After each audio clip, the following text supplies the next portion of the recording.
el libro de los gigantes, el libro de Enoch, nos dicen que llegaban a medir hasta 5000 pies. Ellos envían a un gigante que se llamaba Magüey y se dice que Magüey volaba después del diluvio si habían gigantes en la tierra. Hay un texto que me llama mucho la atención, el cual dice lo siguiente: tú no sacas nada de un libro, el libro saca de ti. Esto viene a decir, en otras palabras, que toda esa información que tú estás leyendo en el libro ya está dentro de ti y que necesita ser despertada mediante un estímulo. Este estímulo lo que hace es activar ciertas conexiones neurológicas que están en tu cerebro, que tú no sabías ni que estaban allí, y despertar toda esa información de una forma u otra. Hay algo que me llama mucho la atención, y es que Salomón llegó a decir que no hay nada nuevo debajo del sol, salvo en las eras que nos precedieron. Lo que trataba de decir era que cualquier tipo de invento, imaginación que podamos tener actualmente, ya a alguien se le ha ocurrido. Y a todos nos pasa que en algún punto llegamos a una conclusión, pensamos algo y que ya otra persona ha imaginado o ha pensado lo mismo que nosotros. Eso se llama conciencia colectiva, y también hay una memoria colectiva que en cierta forma nos une a todos. ¿Por qué? Porque ciertamente si nos vamos a nuestros orígenes, según nos cuentan los antiguos escritos y nos cuentan la Biblia, procedemos de un mismo linaje todas las personas. Y si hablamos desde un punto de vista científico, todo nuestro ADN es igual. Solamente la mitad del 1% del ADN es único, lo que nos lleva a la conclusión de decir, venimos de un mismo linaje todos los seres humanos, absolutamente. Y es por eso que toda esta información que nuestros antepasados han vivido, han experimentado, todas estas vivencias, todos estos miedos, todas estas experiencias han sido transmitidas de generación en generación a través del código genético, porque se ha comprobado que el código genético sí lleva esta clase de información, al igual que también lleva otras informaciones bastante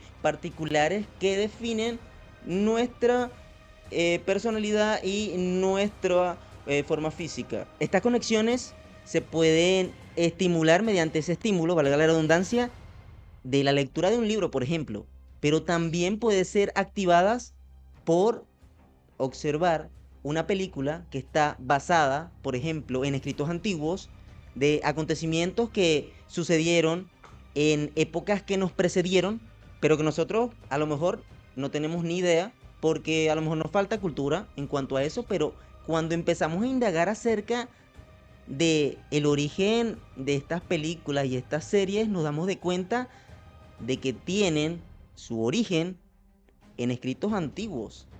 Entonces, esto lo hacen a propósito. ¿Para qué? Para llegar a cada persona, tener afinidad con cada persona. Hay algo que se llaman neuronas espejo, y las neuronas espejo son las responsables de hacernos sentir ciertas emociones que padece el personaje de una película en cuestión y que nos produce esa afinidad con el personaje. ¿Qué pasa? Nosotros, los seres humanos, sí tenemos una imaginación grande, pero no es tan grande como para imaginarnos un estímulo que nunca hemos experimentado.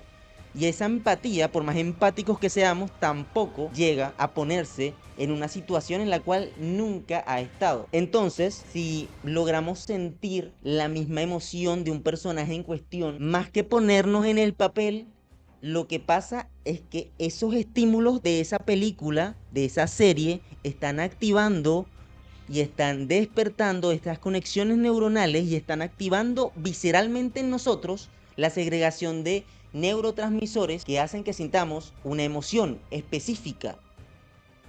Y bueno, sí, yo lo sé, los que hacen las películas también lo saben y se aprovechan de esto para poder llegar a una mayor cantidad de público. Hay una serie que me llama mucho la atención que se llama Ataque a los Titanes. Es un anime japonés y la serie de verdad tuvo mucho auge, tuvo un público demasiado extenso y fue muy popular, ha sido muy popular. Ahora, la serie va de unos gigantes que aterrorizan a un grupo de humanos que están dentro de unas murallas. Y lo que muchos no saben es que en realidad, según muchos escritos antiguos, esto sí llegó a pasar según se nos cuenta en los libros de Enoch, hasta en la propia Biblia se nos cuenta, pero en la Biblia no se nos especifica tanto.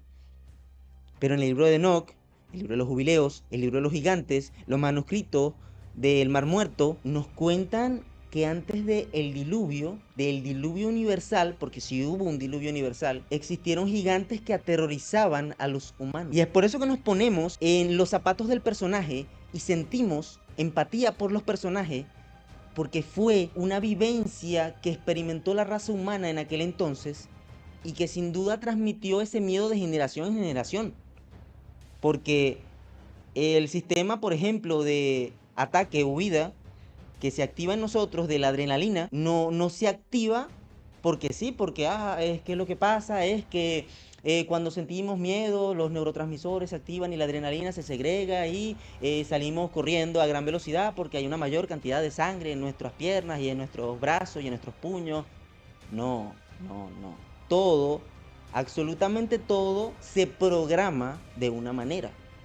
De hecho, las computadoras están hechas igual que nuestro cerebro y la única forma de decirle a un programa que funcione es programándolo, es decirle, mira, vas a hacer esto, esto y esto, por esto, por esto y por esto. Entonces, nosotros también funcionamos de la misma manera, nos programamos ante un estímulo y si sentimos un miedo visceral ante algo es porque nuestros antepasados están programados de esa forma y pasaron ese miedo a su descendencia para que pudieran sobrevivir a lo que estaban viviendo. Y es por eso que esa serie es bastante reconocida, porque sin duda tuvo mucha afinidad por lo que sintieron nuestros ancestros en el pasado para poder sobrevivir ante la amenaza inminente que presentaban esos seres colosales. Ahora, tenemos que hablar específicamente de estos gigantes. Los Nefilín, viene del griego nefal, que significa literalmente los caídos. O también a veces lo traducen como los que hacen caer. Debemos de tener en cuenta que estos seres son el resultado de la unión antinatural entre ángeles y seres humanos. Es muy bien conocida la historia de que esos ángeles, seres celestiales, bajaron a la tierra por un mandato divino. Se les llamaba los vigilantes o los Grigoric. Vigilantes porque siempre estaban vigilando al ser humano. De hecho, hoy en día observamos rostros donde quiera que miremos en la oscuridad. Ese era un miedo constante. Ahora, ¿qué pasa? Estos vigilantes, al observar continuamente a la raza humana y al ver la belleza de las mujeres, de las hijas de los hombres, se enamoran de ellas. Ahí hubo en realidad un problema un poquito más grande que tal vez explique en videos posteriores, que tiene que ver más con el porqué de las razas aquí, los reptilianos, por ejemplo, tal vez lo explique en videos posteriores. Pero el punto es que los ángeles se unen con mujeres y le engendran hijos. Es más, llegaron a realizar un juramento y se juramentaron sobre anatema o sobre daño propio si no llegaban a hacer esto que se habían propuesto. Y dijeron que todos iban a descender y a tomar mujeres entre las que quisieran y a engendrarle hijos para tener descendencia con ellas. Ahora, de esta unión salieron los Nefilín, que fueron gigantes. Es más, estos libros antiguos, el libro de los gigantes, el libro de Enoch, nos dicen que llegaban a medir hasta 5000 pies, que eran aproximadamente unos 130 metros. Eso es altísimo, más alto que la Estatua de la Libertad, más alto que muchos rascacielos modernos. Es de verdad una altura colosal, literalmente a las dimensiones que tenían algunos gigantes en el anime de Shingeki no Kyojin o Ataque a los Titanes. Y es maravilloso porque se dice que algunos tenían habilidades sobrehumanas, obviamente tenían habilidades especiales, que algunos podían hasta volar, incluso. Se dice que estos gigantes llegaron a dañar el trabajo de los hombres, llegaron a cometer en contra de los animales, de las bestias, de las aves, incluso del mismo ser humano. Y es en este momento donde, según la Biblia, Dios toma la decisión de el diluvio, de inundar la tierra y de destruirla porque ya todo estaba contaminado. Antes de que existiera este diluvio, se dice que estos gigantes llegaron a tener visiones y en las visiones tal vez ellos lograban entender de alguna forma que su destrucción era inminente. Así que preocupados por estas visiones, ellos envían a un gigante que se llamaba Magüey, y se dice que Magüey volaba, y lo envían a buscar a Enoch, para que Enoch les interprete estas visiones, ya que Enoch funcionaba como un medium entre Dios, los vigilantes y los gigantes. Entonces, Magüey vuela y busca a Enoch. Y Enoch, que se encuentra en los confines de la tierra, le traduce estas visiones y le da un mensaje a Magüey y le dice: no vueles cerca del sol. Ese, ese volar cerca del sol no significa que literalmente se acercara al sol, sino que no tratara de llegar a un conocimiento que estaba fuera de su alcance y que lo único que iba a hacer era destruirlo. Porque al final todos los Nefilim fueron destruidos. Todos son destruidos por un ángel, según nos cuentan los escritos apócrifos, porque en realidad ellos no eran capaces de morir con el diluvio. Estamos hablando de seres colosales, 130 metros, que obviamente no tenían, no estaban hechos al igual que el ser humano. No, físicamente, su anatomía no era igual a la nuestra. Eran seres mitad celestiales, mitad humanos. Eso quiere decir que fácilmente podían sobrevivir al diluvio. Así que tuvo que bajar un ángel del cielo para exterminarlos a todos y poder acabar con ellos. Ahora. Se dice que algunos lograron sobrevivir porque en realidad, después del diluvio, sí habían gigantes en la tierra. Entonces, se dice que algunos lograron nadar, lograron sobrevivir y algunos escaparon de este castigo que Dios les mandó. Otra cosa bastante curiosa que nos cuenta la Biblia, pero que muchas veces no observamos por falta de un poquito más de dirección en cuanto a otros escritos que necesitamos para poder interpretarla, es que arriba de la tierra lo que se encuentra es otro océano. Otro océano arriba y otro océano abajo. Científicamente se ha comprobado el océano de abajo, según Steve Jacobsen, que es un científico que dice que aproximadamente a 600 kilómetros debajo de la tierra existe un océano, y que debajo de la tierra hay agua y que sale a la superficie por la actividad geológica que se genera con el magma terrestre y sale en forma de geysers y todo esto. Entonces, lo que se nos cuenta es que arriba hay un océano y en el diluvio, cuando ocurre este diluvio universal, se rompen las cataratas del cielo y ese océano cae sobre la tierra, y también se abre las fuentes del grande abismo, porque arriba hay agua y abajo hay agua, y entonces también se llena. Y se llena esta pecera que es esta tierra y se inunda todo. Y otra cosa que tampoco se nos comenta es que esas aguas estaban hirviendo. Entonces en el momento en que salieron y en el que cayeron, toda criatura viva y existente sobre la tierra murió. Es decir, todo ser con aliento de vida en sus narices murió. Porque esta era la intención del gran diluvio: purificar al mundo de una forma acuática y que no quedara existencia. Solamente Noé y los que iban con él en el arca, que eran sus familiares. Entonces tenemos la idea de que algunos piensan que tal vez algunos gigantes se salvaron, porque nosotros leemos la Biblia y en Números 12 encontramos que cuando los israelitas llegan a la tierra de los cananeos, se encuentran con seres colosales que ellos dicen que a su parecer parecen langostas. Es decir, ellos dijeron: nosotros parecemos unas langostas enfrente de ellos. Mucha gente cree que tal vez algunos gigantes se colgaron del arca, algunos nadaron porque no iban a morir, porque al igual que en la serie, los gigantes tampoco tenían necesidad de comer. Comían y siempre estaban hambrientos, pero en realidad no tenían la necesidad de comer. Y tal vez, y solo tal vez, pudieron haber sobrevivido nadando, se dice.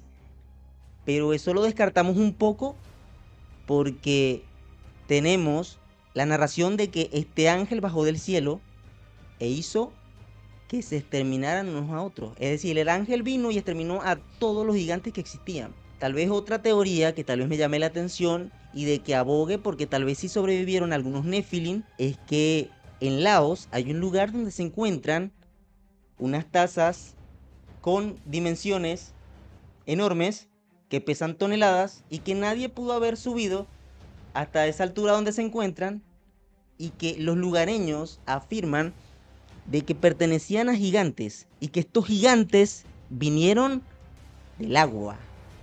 Entonces, por ahí tenemos otra duda del que tal vez sí se salvaron algunos Nephilim de esta destrucción que Dios les mandó y sobrevivieron. Y es por eso que había Nephilim después del diluvio. Tal vez y solo tal vez tenemos esta idea aquí. Y también tenemos otra idea que tal vez le cuente en videos posteriores. La idea de que si solamente se salvaron las 8 personas del arca, tal vez alguien entre esas personas que se salvó poseía el gen Nefilín y fue el responsable de que existieran los Nefilín después del diluvio. Esto lo estaremos hablando en videos posteriores. ¿Serán entonces estas narraciones acerca de un diluvio universal solamente mentira? ¿Cómo se van a poner de acuerdo civilizaciones que están tan alejadas la una de la otra para contar las mismas historias a sus descendientes? ¿Será entonces Ataque a los Titanes solamente un cuento ficticio contado para entretener a las personas? ¿O es una verdad disfrazada? Porque la verdad siempre suena interesante, la verdad siempre es atractiva. Y es por eso que es más fácil disfrazarla de ficción. Ahí los dejo para que lo piensen, porque Abraham Lincoln sin duda llegó a decir una vez: si la historia habla de mí, si es que me recuerda, solamente se contará una porción de la verdad. Y eso es lo que siempre se nos ha contado, solamente una fracción de la verdad. Porque sin duda, las grandes mentiras están hechas de pequeñas verdades.